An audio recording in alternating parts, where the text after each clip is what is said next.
نفرتیں اور عدالتوں کے دھکے کھانا اور وکیلوں کی فیسیں بھرنا، یہ لڑائی جھگڑے اور مالی نقصانات اور یہاں تک کہ طلاقیں ہو جاتی ہیں، اور کبھی کبھی تو چھوٹے چھوٹے اختلافات کی وجہ سے جانی نقصان بھی ہو جاتا ہے۔ تو میں پوچھتا ہوں کہ آخر یہ صلح تم نے پہلے کیوں نہیں کر لی؟ یہ 10 20 30 سال دونوں خاندانوں میں جنگ ہوتی رہی، جبکہ تم میں مصالحت کرانے کے دوران مجھے یہ معلوم ہوا کہ تمہارے درمیان کوئی بہت بڑا اختلاف تھا ہی نہیں۔ جو صلح تم نے آج کی ہے سالوں پہلے کر لیتے تو اتنے بڑے نقصانات سے تم بچ جاتے، اور قرآن میں بھی یہی ہے۔ سورہ نساء میں اللہ ارشاد فرماتا ہے وَالصُّلْحُ خَيْرٌ، بہتری صلح میں ہے۔ بس ایک فریق اپنی انا کے خول کو توڑ کر عاجزی کے ساتھ صلح کر لیتا تو بات وہیں ختم ہو جاتی۔ یہ کام تم نے پہلے کیوں نہیں کر لیا؟ کیونکہ مخالفین میں صلح کرانا یہ ہماری تحریک کنز الہدیٰ میں خدمت خلق کی برانچ کے طور پر ہمارے تحریکی منہج و مشن کا حصہ ہے۔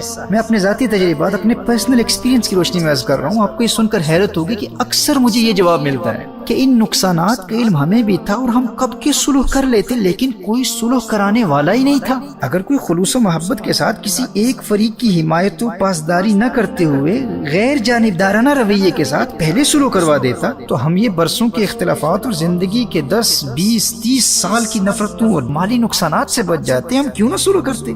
مسئلہ یہ تھا کہ کوئی صلح کروانے والا ہی نہیں تھا۔ محترم احبہ، آپ اس سے اندازہ لگا سکتے ہیں کہ اسلام میں صلح کروانے والے کو اتنا بلند مقام و مرتبہ کیوں حاصل ہے۔ نبی کریم صلی اللہ تعالی علیہ وآلہ وسلم نے ارشاد فرمایا افضل الصدقۃ اصلاح ذات البین۔ امام طبرانی اور بزار نے اس روایت کو نقل کیا ہے۔ نبی کریم صلی اللہ تعالی علیہ وآلہ وسلم نے ارشاد فرمایا سب سے افضل صدقہ آپس میں صلح کرانا ہے۔ اور سنن نبی داؤد کی روایت ہے، نبی کریم صلی اللہ تعالی علیہ وآلہ وسلم نے ارشاد فرمایا الا اخبرکم بافضل من درجۃ الصیام والصلاۃ، کیا میں تمہیں ایک ایسا عمل نہ بتا دوں جس کے ثواب کا درجہ روزے اور نماز کے ثواب سے بھی زیادہ ہے؟ قالوا بلی، صحابہ علیہم رضوان عرض کرتے ہیں جی ارشاد فرمائیے۔ نبی کریم صلی اللہ علیہ وآلہ وسلم نے ارشاد فرمایا اصلاح ذات البین، آپس میں دشمنی رکھنے والے دو شخصوں کے درمیان صلح کرانا۔ میرے بھائی اور بہنوں، صلح کرانے والے کو قیامت کے روز کثرت سے نفلی عبادات، نمازوں اور روزوں میں مشغول رہنے والوں اور صدقات اور خیرات میں لاکھوں کروڑوں اربوں اور خربوں خرچ کرنے والوں سے بھی زیادہ بلند و بالا مقام پر فائز کیا جائے گا۔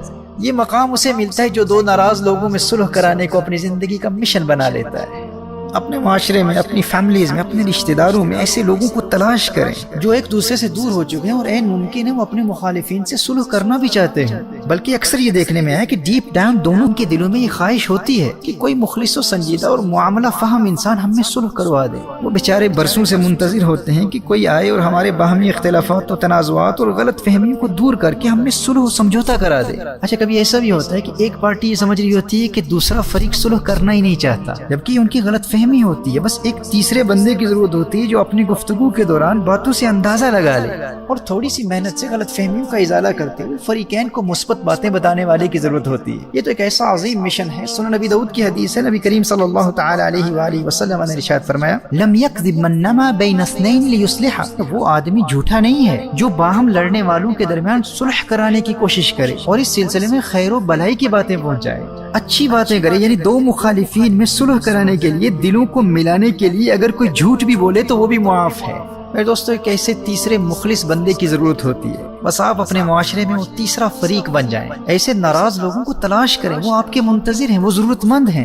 جس طرح ایک غریب کو پیسے کی ضرورت ہوتی ہے، ایک بھوکے کو کھانے کی ضرورت ہوتی ہے، اسی طرح مخالفین کو صلح کروانے والوں کی ضرورت ہوتی ہے۔ اور حدیث شریف میں نبی کریم صلی اللہ تعالی علیہ وآلہ وسلم کے فرمان کے مطابق سب سے بڑا صدقہ ان ضرورت مندوں کی ضرورت پوری کرنا ہے۔ دیکھیے، اگر آپ غریب ہیں اور آپ کے دل میں بھی یہ خواہش ہے کہ آپ کا شمار بھی صدقہ دینے والوں میں ہو، تو آج یہ ارادہ کر لیں، بلکہ اپنی ذات کو صلح کروانے والی ایک تحریک بنا لیں، اسے اپنی زندگی کا مشن بنا لیں۔ اپنی حیثیت کے مطابق اپنی فیملیز میں، اپنے رشتہ داروں میں ناراض لوگوں کو تلاش کریں، ماضی کے ان دوستوں کو تلاش کریں جو آج ایک دوسرے سے ناراض ہو چکے ہیں، ناراض بھائیوں کو تلاش کریں، ایک دوسرے سے دور ہو جانے والے میاں اور بیوی کو تلاش کریں جن کے بچوں کی زندگیاں برباد ہو رہی ہیں، اور والدین علیحدہ گھروں میں برسوں سے منتظر ہیں کوئی صلح کرائے، رشتہ دار تماشا دیکھ رہے ہیں کوئی صلح کروانے والا ہی نہیں ہے۔ اسی طرح مخالف خاندانوں کو تلاش کریں جو ایک دوسرے کے جانی دشمن بن چکے ہیں، مخالف کمیونٹی لیڈرز کو تلاش کریں، مخالف علماء کو تلاش کریں، اور اپنے طور پر علیحدہ علیحدہ دونوں پارٹی سے انتہائی حکمت عملی کے ساتھ مصالحت کی نیت سے بات چیت شروع کر دیں، اور اس دوران ان کے معاملات و تنازعات کا ذکر کسی سے نہ کریں۔ اب ایسا نہیں ہے کہ اپنے آپ کو بہت بڑا مصلح ثابت کرنے کے لیے، اپنی چودراہٹ چمکانے کے لیے سوشل میڈیا پر ان دونوں کا راضی فاش کر دیں۔ نہ، اگر لوگوں میں اپنا مقام و دبدبہ اور اپنی ذاتی برتری ثابت کرنے کے لیے، اپنی ٹور بنانے کے لیے صلح کروائیں گے تو بجائے نیکی کہ اللہ جل وعلا کے غضب و عذاب کے مستحق ٹھہریں گے۔